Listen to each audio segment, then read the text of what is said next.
Bienvenue au match parfait de la rédaction, c'est l'édito et c'est maintenant.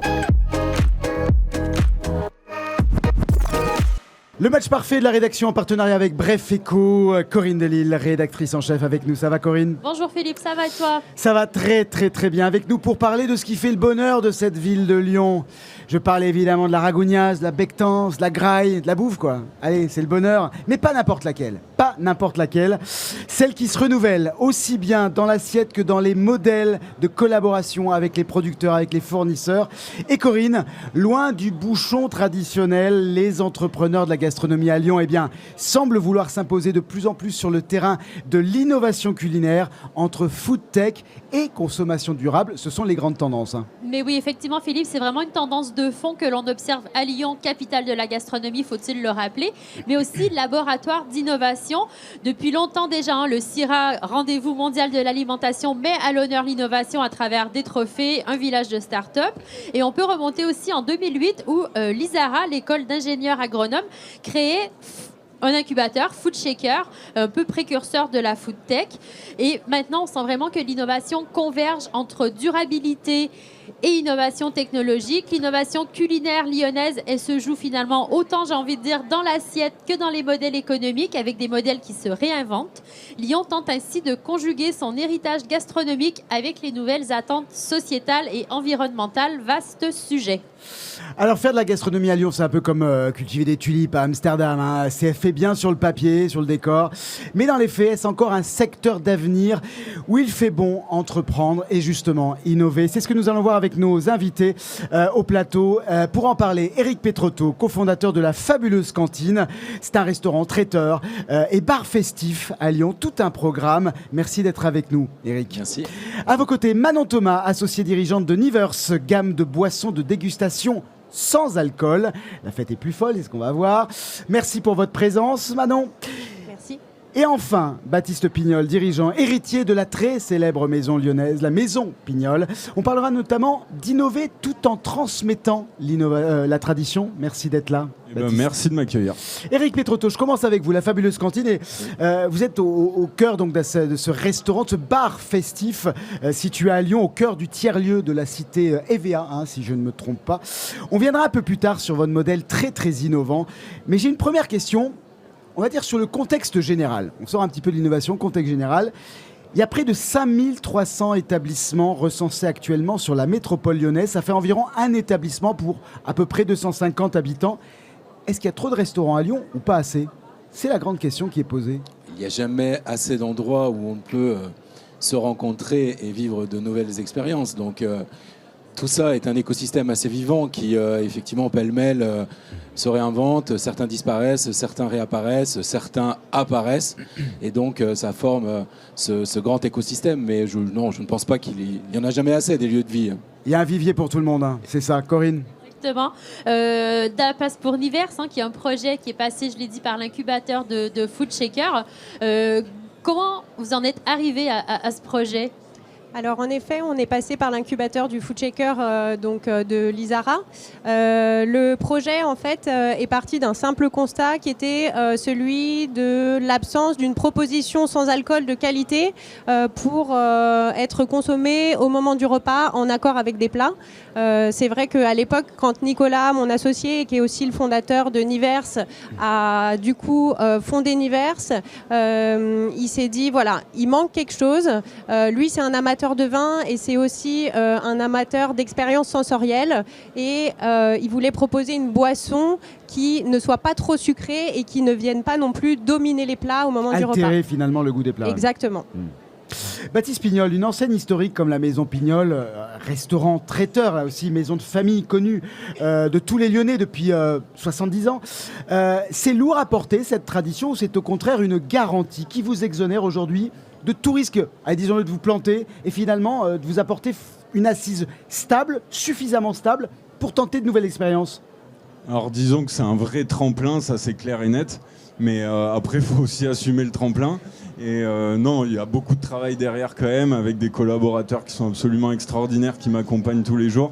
Mais non, le cœur du métier, le cœur de la restauration, le cœur de tous les métiers de bouche, c'est quand même le travail et c'est l'humain et c'est le manuel. Moi, je suis tous les matins dans mon labo avec mes gars et c'est peut-être ça la clé aujourd'hui du succès. Le feu, l'envie, parce qu'on parle souvent d'un manque cruel, crucial de main-d'œuvre dans votre domaine.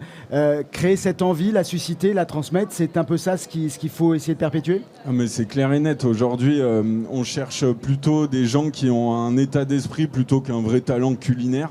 Et après, nous, on les forme, on les modèle aussi à notre image, à notre manière de travailler. Et ça, c'est sûr que ça fonctionne. Et on essaye de transmettre un peu cette envie, ce goût du travail bien fait et de la restauration. Ce feu. Est-ce que vous diriez qu'il y a des qualités à avoir pour entreprendre plus particulièrement justement dans le monde de la gastronomie ou de l'alimentation ? Est-ce qu'il y a des spécificités à cet entrepreneuriat ? Qui veut commencer, Eric ? Tiens. Et puis après, Manon. Non, la spécificité, Baptiste le rappelait, c'est avoir cette envie, avoir ce feu sacré, et ça reste des métiers d'artisans, donc il faut aimer faire, fabriquer, et surtout apprendre, parce qu'en fait c'est sans cesse... transmettre, et c'est sans cesse en évolution. D'où cette frontière qui ne s'arrête jamais vers l'innovation, parce qu'on est sans cesse en évolution. Mais si on a les bons profils et qui n'ont pas forcément cette formation initiale, là c'est beaucoup plus simple en fait, parce qu'on s'amuse. En fait, on doit absolument s'amuser dans la créativité. C'était votre cas, Manon ? Oui, justement, dans exactement. Moi, ce que j'allais dire, en effet, c'est qu'il faut allier à la fois créativité, innovation et aussi exigence.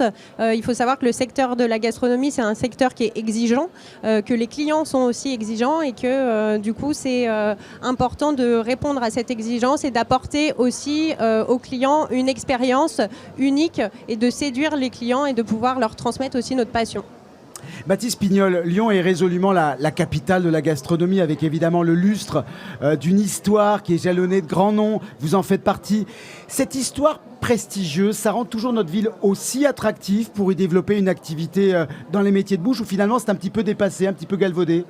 Alors j'ai la chance de travailler, de rencontrer beaucoup de jeunes chefs, avec 2 FE aussi, évidemment. Et aujourd'hui, on a un panel de personnes qui sont... tellement brillante et qui a envie vraiment de tirer la gastronomie lyonnaise toujours vers le haut. Donc non, je pense qu'elle a de l'avenir, cette gastronomie lyonnaise, j'en suis sûr. Et il y a des vrais talents au travers les rues, aller faire des restos. Il y a des trucs de dingue qui se passent à Lyon. En tout cas, elle a un bon ambassadeur. Eric, Philippe l'a dit, il y a énormément de restaurants à Lyon. Est-ce qu'aujourd'hui, c'est impératif justement de se diversifier, d'innover pour se démarquer, sortir du lot ? Oui, la notion même de restaurant, je trouve, aujourd'hui peut avoir plusieurs formes. Elle peut être polyforme. En tout cas, nous, l'angle que l'on prend, c'est effectivement d'être un restaurant tiers-lieu, avec une programmation sociale et culturelle, d'être plusieurs métiers dans la même agitation du mètre carré. Et donc ça, c'est par exemple un angle nouveau. Ça ne veut pas dire que c'est la nouvelle norme, mais c'est des lieux qui viennent être des lieux d'expérience et qui sont peut-être un peu éloignés d'un restaurant de tradition et qui sont tout aussi intéressants pour venir en famille. C'est peut-être des endroits où on peut faire un peu plus de bruit, où on peut courir et se lever et pas être servi. Donc c'est effectivement d'autres approches. Un peu moins de conventions, plus d'expérience et plus... Oui. Ouais. Et encore une fois, j'insiste là-dessus, c'est en aucun cas pour vouloir effacer une tradition. C'est très important de vouloir faire cette couture entre la tradition... revisiter finalement plutôt. C'est de trouver de nouvelles voies. Ouais. Le Covid a été un élément déclencheur de devoir se réinventer. Réinventer son management, réinventer la façon dont on travaille avec ses équipes, réinventer la place qu'on donne au temps versus au travail, parce que c'est des métiers, c'était rappelé tout à l'heure, qui sont très chronophages, qui nécessitent beaucoup d'humains. Donc dans cette revisite, les nouvelles voies. Maintenant Thomas, pour développer votre gamme de boissons qui s'adresse principalement à la restauration, vous auriez pu imaginer la créer ailleurs qu'à Lyon, parler de ce vivier. Est-ce que ça a été justement un élément porteur pour vous ? En effet, pour nous, ça a été une chance de pouvoir créer Niverse à Lyon. Ça nous a permis, dès le début de notre projet, de pouvoir nous confronter à la vie des chefs, des sommeliers, aussi des cavistes, des épiceries fines qui sont nos clients, mais également des consommateurs qui baignent dans la gastronomie lyonnaise, dans la gastronomie lyonnaise et dans cette culture finalement. Et ça a été une vraie chance pour nous d'être à Lyon. Et on le voit aussi, Niverse depuis 2 ans et demi. Depuis sa création, est présente à l'international et on le voit chez nos clients à l'international, Lyon est reconnu et est connu aussi pour son patrimoine gastronomique qui est riche, porté par exemple, le CIRA. Et pour nos clients internationaux, Lyon est un passage obligatoire quand ils visitent la France. Donc le prestige de Lyon, pour vous, à l'étranger, c'est vraiment un passeport pour entrer dans certains domaines d'activité. Intéressant. Oui, ben voilà, ça vient d'être dit, mais la réputation, elle est au-delà des frontières françaises, vous confirmez? Oui, bien sûr. Alors là, je surconfirme. Corinne? Non, c'est bon, Corinne? Eric, à la fabuleuse cantine, en matière d'innovation, vous annoncez la couleur. Je vous cite, on renverse la table. Oui. Vous renversez la table pour proposer une cuisine à contresens des conventions. Ça veut dire quoi, aller à contresens concrètement des conventions? Ça veut dire écrire le menu une fois qu'on a cuisiné. En fait, on a maillé le territoire d'une centaine d'acteurs où il y a d'énormes problématiques de surproduction, en fait, de gaspillage. On s'adresse à un maillage de ceux qui travaillent pour nous avec qualité, donc agriculture raisonnée et en bio. Donc vous avez des fruits et des légumes qui sont aujourd'hui pas vendus, pour ne pas dire gâchés, qui sont d'une qualité nutritive indiscutable, et nous on les achète. Et donc en les achetant, on a des flux poussés, on a des flux subis. Donc avec ce qui nous arrive, on cuisine. Donc en fait, j'aime à dire que c'est le dimanche chez vous, en famille, où vous ouvrez le frigo et vous faites avec ce qui vous reste, en version un peu géante. Mais là, Eric, je veux juste comprendre, est-ce que c'était pour vous une idée, vraiment une mission que vous vous étiez donnée, une mission personnelle, ou est-ce que vous avez finalement fait ça, et excusez-moi de poser la question en ces termes, pour vous démarquer, pour faire autrement? Qu'est-ce qui était de l'ordre justement de la mission et qu'est-ce qui était de l'ordre un petit peu du caractère disruptif et donc innovant? On ne vient pas de ce monde-là, nous. On vient plutôt d'un monde entrepreneur, mais aussi artiste, plasticien et musicien. Et on nous demande un jour de réfléchir à créer un lieu de vie à la Cité du Design à Saint-Étienne. Et donc c'est là où on vient se dire, ok, quitte à créer un lieu de convivialité, un lieu de vie, un restaurant, autant s'appuyer sur des valeurs fortes, universelles. Et dès le départ, on a décidé de vouloir travailler la question de l'anti-gaspillage. On a creusé la question un peu profondément. C'est quasiment 50% de ce qui est produit qui est jeté dans le monde. C'est 20 tonnes par minute en France qui est gaspillé. C'est juste insupportable. Donc, on ne peut pas tout régler. Et il y a plein d'initiatives qui tentent, d'une façon ou d'une autre, d'aller lutter contre ça. En transformant les fruits et légumes, on n'est pas si nombreux que ça. En partant justement de ces invendus, de cette surproduction. Et nous, on a décidé que c'était la voie qui, en plus, nous permettait de jouer plus, parce que là, vous devez être vraiment, vraiment dans des approches très créatives.